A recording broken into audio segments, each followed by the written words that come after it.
vremenske prilike, pa seveda tudi tehnološki ukrepi, ki jih vinogradnik v vinogradu opravlja, močno vplivajo na kakovost pridelka, to se pravi grozdja, kakor tudi vina.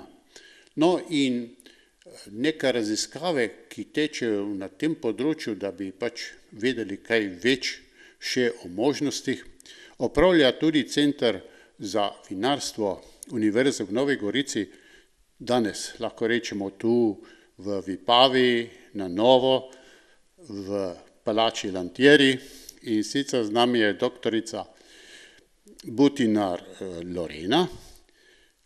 Lorena, vi ste že v lanskem letu precej raziskovali, bil sem tudi nekaj zraven na Vipavskem, pa ste tudi na Krasu.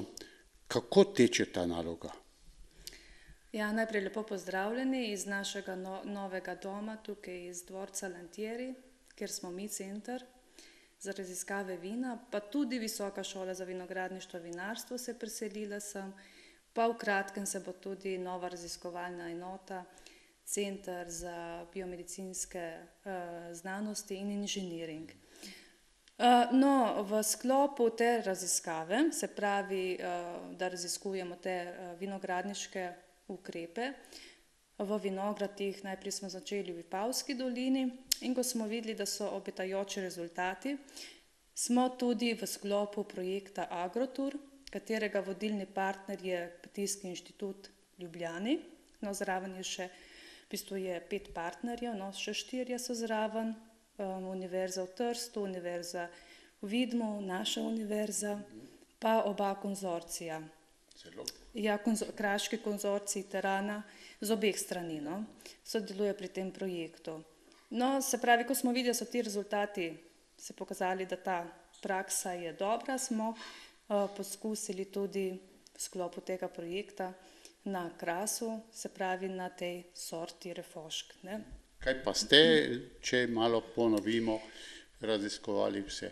No, najprej v Vipavski dolini so najprej na sorti modri pinot, to ste že imeli en prispevek, ne, ki ga je predstavila Melita Strnad-Lemut.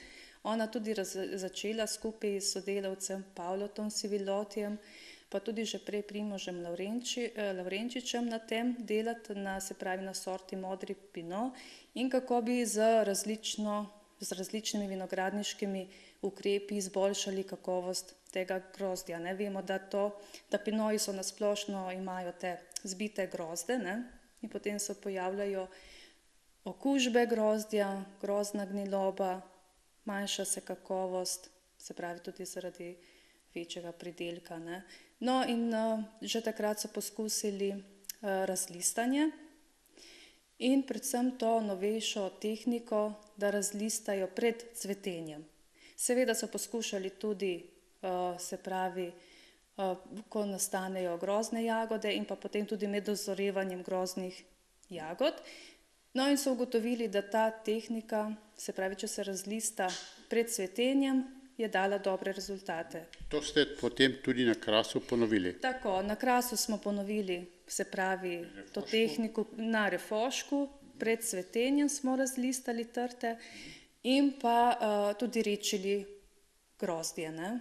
Tako da smo te dve tehniki. Rezultati so? Rezultati so obetajoči, obe tehniki dajo dobre rezultate, ampak zdaj 2013 bomo poskušali to razlistanje še optimizirati, ne. To se pravi, lahko že tudi vinogradnikom svetujete, kdaj naj bi recimo razlistali, če je že toliko pozitivno, ne? Ja, tukaj je dobra ta stran projekta, da vključuje konzorcij in tukaj smo na domačijah, no predvsem domačija Lisjak je sodelovala pri tem poskusu. V njihovih vinogradih smo, se pravi, izvedli to razlistanje, redčenje grozdja, tako da na ta način tudi vinogradnik spozna te tehnike. Pa tudi študente peljemo na terenske vaje, so bili z nami, pa še 2 študenta sta opravila diplomsko nalogo na tem projektu, tako da tudi to znanje širimo na naše študente, tako da se res od blizu spoznajo s tehniko in potem tudi analizirajo. To se pravi, naloga še ni zaključena, boste še nadaljevali, kaj ne? Projekt ni zaključen, bo še.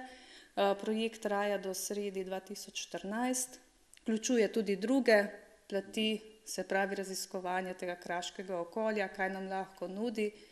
Jaz sem pač predstavila, pri kateri naša univerza sodeluje, se pravi, da nekako testiramo, bom rekla, te različne vinogradniške prakse, ker smo videli, da dajo dobre rezultate. Hkrati pa tudi imamo še eno nalogo, se pravi, da sodelujemo pri analizi teh biogenih aminov, ki jih tvorijo mikroorganizmi. Tukaj je vključen tudi drugi laboratorij v sklopu naše univerze, to pa laboratorij za raziskave okolja. Ja, dobre rezultate kažejo, to se odraža potem verjetno v sladkorju, v primernih kislinah, polifenolih, pa tudi v mikroflori, kaj ali? Tudi mikroflora, ker nasplošno, ker že pri modrih pinojih, ker sem že prej omenila, da imate zbite grozde, s tem, ko izvedemo to razlistanje pred cvetenjem, dobimo manj zbite grozdje. In to pomeni, da je grozd bolj prezračen, se pravi, ni povišane vlažnosti v tem področju, in to pomeni, da tudi je manj možnosti za okužb, predvsem s to plesnijo Botrytis cinerea. Se pravi, na ta račun, potem pa tudi posledično je manj okužb z bakterijami, predvsem ocetno-kislinskimi bakterijami, pa temi šibko fermentativnimi kvasovkami. To se pravi, kratko malo zdravo grozdje. Tako, ker na ta način potem tudi, če recimo manj možnosti, da se bo grozdje okužilo, to pomeni, da tudi uporabljamo manj fitofarmacevtskih pripravkov. Prav, je ta vaš projekt že napisan verjetno in se ga lahko kaj poslužujemo? Tako, se pravi, naši rezultati, predstavili smo jih že na teh kongresih, simpozijih, tudi to delo v Vipavski dolini, ki je bilo. Prav v vezi s tem projektom Agrotur se pa da dobiti na internetni strani www.agrotur.si, kjer so objavljeni ti prispevki, kar se je pač do zdaj naredilo na projektu. Tukaj je objavljen prispevek, se pravi, glede teh vinogradniških tehnik, ampak tudi druge stvari in fajn je, da se pogleda. Mislim, da je kar tako zanimiv projekt. Hvala za informacijo in srečno, lahko rečemo, v novih prostorih in z novim elanom naprej.